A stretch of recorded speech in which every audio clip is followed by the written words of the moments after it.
Águas que movem moinho são as mesmas águas que encharcam o chão e sempre voltam humildes para o fundo da terra. Terra, planeta água! Eu sou o professor Davi, você está na Sala dos Mestres e o assunto hoje é estrutura da Terra.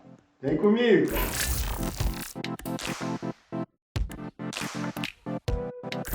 Antes de você assistir esse vídeo, eu vou pedir para você se inscrever no canal, deixar seu like e ativar o sininho. Eu vou explicar para vocês como o planeta Terra se formou, quais são as suas estruturas, os tipos de rocha e o que tem dentro dele.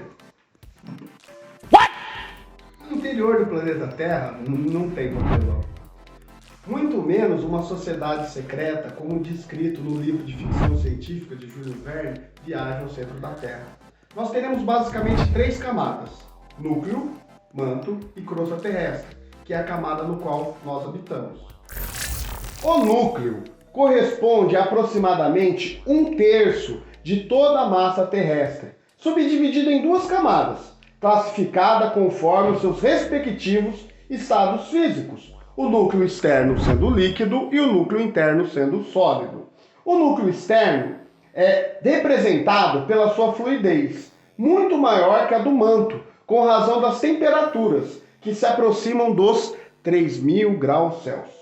Por outro lado, o núcleo interno é sólido, com temperaturas semelhantes às encontradas na superfície solar, chegando a temperaturas de aproximadamente 5.000 graus Celsius.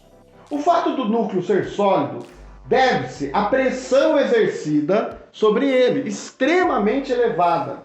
Forma-se então uma liga metálica maciça de níquel e ferro, que vai receber o nome de NiF, níquel e ferro.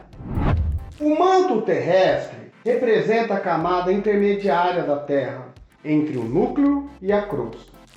O que se sabe dessa camada é proveniente de análise sobre as ondas sísmicas internas, captada por sismógrafos, além do material proveniente das erupções vulcânicas e da composição de algumas fossas oceânicas. No manto, as rochas não se encontram no estado físico, tal qual ocorre na crosta terrestre. Nela, eles apresentam uma consistência pastosa, que se torna cada vez mais fluida à medida que se aumenta a profundidade, uma vez que a principal geração de calor interno da Terra é proveniente do núcleo terrestre. Sua composição principal são de silicatos de ferro e de silício. O principal efeito do manto na superfície terrestre está nas manifestações das erupções vulcânicas e nas correntes de convecção, que são responsáveis pelos movimentos das placas tectônicas, afastando-as ou aproximando, formando montanhas e causando abalos sísmicos. Nós também temos as placas divergentes, aquela responsável pela falha de San Andreas, que nós veremos em algum momento aqui do vídeo. Outro ponto muito importante é uma região conhecida como astenosfera, que seria uma zona fluida, magmática, entre a crosta terrestre e o manto, o limite entre elas. O planeta Terra tem aproximadamente 4,5 bilhões de anos. Mas isso é muito tempo. Por isso, torna-se extremamente importante entender as eras geológicas, o que aconteceu em cada um dos seus períodos. A Terra, ela se resfriou de fora para dentro, por isso o estudo das camadas, ao observarmos as suas estruturas. Agora a gente vai ver um pouquinho como se formam as rochas. As rochas são aglomerados minerais formados pelo próprio resfriamento do planeta. Nós temos 3 tipos. As rochas magmáticas ou ígneas, formadas basicamente pelo resfriamento do magma. Nós temos as rochas sedimentares, que são conglomerados de outras rochas que ocorreu um processo de sedimentação, por isso que elas são chamadas de sedimentares. Isso quer dizer que elas vão, grosseiramente dizer que elas vão se colar. E as rochas metamórficas. Vocês devem se lembrar da gloriosa música do Raul Seixas. Eu prefiro ser uma metamorfose ambulante. A metamorfose quer dizer que ocorreu uma transformação. Então a pressão e a temperatura exercida sobre esses blocos minerais transformaram o minério, formando um outro tipo mineral, por isso metamórficas. Muito bem, as rochas magmáticas se dividem em dois tipos. As intrusivas, que se resfriaram internamente da crosta, e as extrusivas, que resfriaram fora. As intrusivas também recebem o nome de plutônicas, e as extrusivas recebem o nome de vulcânicas. Pensa assim para você não esquecer. O ex está fora da sua vida. Então as rochas magmáticas extrusivas se resfriaram fora. As rochas magmáticas intrusivas se resfriaram dentro. Basicamente, um fator também muito importante para vocês. A formação desse resfriamento vai dar um grau de dureza diferente para essas rochas. As que se resfriaram internamente são mais lentas, então os minerais ficam mais compridos, a forma do cristal mineral fica comprida, alongada. Então elas são chamadas também de rochas cristalinas, porque possuem os cristais alongados. As vulcânicas, como o basalto, elas já possuem os cristais menores e um ponto de fratura mais fácil, devido basicamente a esse tipo de resfriamento. As rochas sedimentares são formadas por partículas de sedimentos e matéria orgânica ao longo de um grande período de tempo, formadas basicamente por processos físicos, químicos e biológicos. Encontramos esse tipo de rocha nos continentes e no fundo dos oceanos, também dos rios. Elas representam cerca de 3/4 das rochas da Terra.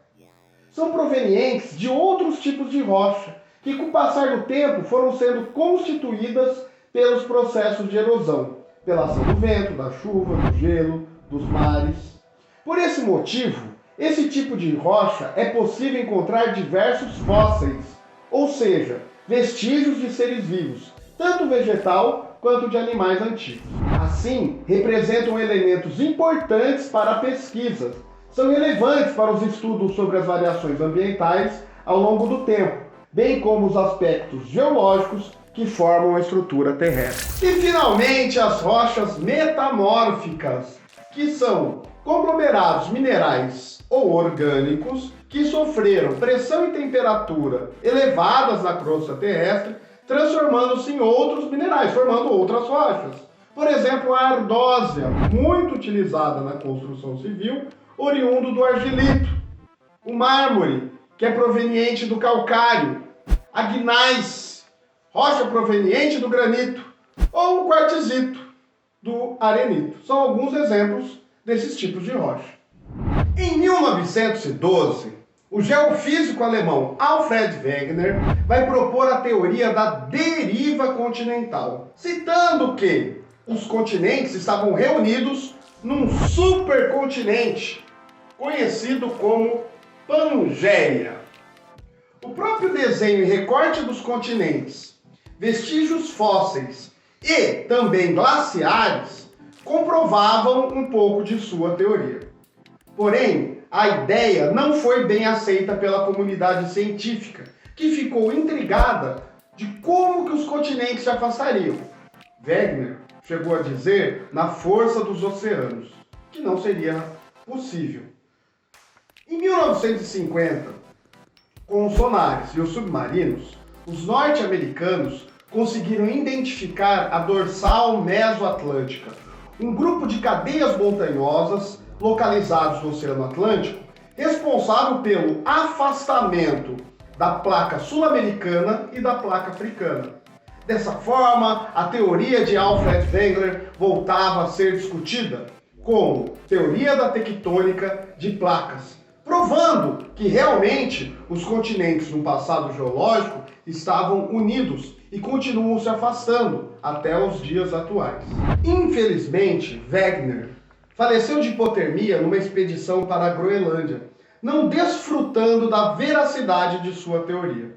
Nós iremos comentar agora sobre os agentes formadores do relevo. São dois, os agentes internos e os agentes externos. Os agentes internos na formação do relevo são os morfos estruturantes. Isso quer dizer que serão a base do relevo. São agentes oriundos de forças que estão dentro do planeta.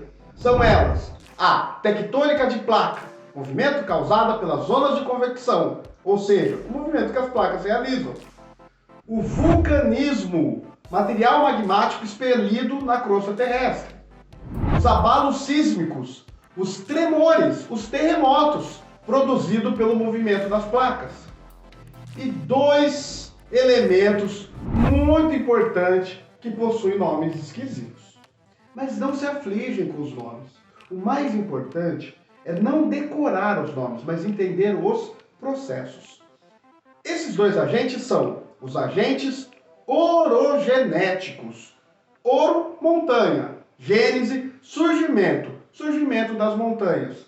Como que as montanhas vão surgir? Através dos movimentos das placas tectônicas que irão se colidir uma com a outra, formando grandes cadeias montanhosas. A esse nome, os movimentos horizontais ficam conhecidos como orogênese. Importante você entender o processo. Então, o choque entre as placas tectônicas fará com que a placa mais densa, a que possui a maior massa, mergulhe na astenosfera, que nós discutimos, camada limite entre a crosta terrestre e o manto, fazendo com que esse material aí, plástico fundido, se transforme, ocorra metamorfismo. Por isso que nessas áreas encontramos muitas rochas metamórficas e soerguindo a outra região. Isso vai acontecer em todas as grandes cadeias montanhosas do planeta. Esse choque das placas tectônicas estará presente em todas as grandes cadeias montanhosas, como nos Andes, nas montanhas rochosas e no Himalaia, por exemplo. Já os movimentos epirogenéticos, que vem do grego terra firme, são movimentos verticais, responsáveis pelo equilíbrio isostático de determinadas regiões, soerguindo determinadas regiões de maneira vertical.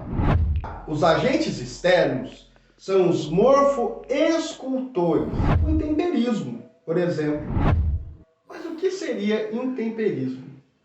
O intemperismo é o conjunto de processos químicos, físicos e biológicos responsáveis pela degradação e decomposição das rochas, do relevo como um todo. São exemplos, ação das águas, como por exemplo os mares, os rios, a chuva, o gelo, a ação do vento e a ação da temperatura. Muita insolação, pouca insolação, aumento da temperatura terrestre, diminuição, dependendo da zona climática. Existem 3 grandes províncias geológicas do planeta Terra. Os escudos cristalinos, formados por rochas antigas, aquelas com cristais alongados, como o granito. As bacias sedimentares, localizadas em regiões mais deprimidas, com sedimentos. E os dobramentos modernos, as grandes cadeias montanhosas que ocorreram através dos processos orogenéticos. Todos esses processos ocorrem nesse planeta. Eu sou o professor Davi. Você está na Sala dos Mestres. Deixe o seu comentário e nós nos encontramos no próximo vídeo. Até mais!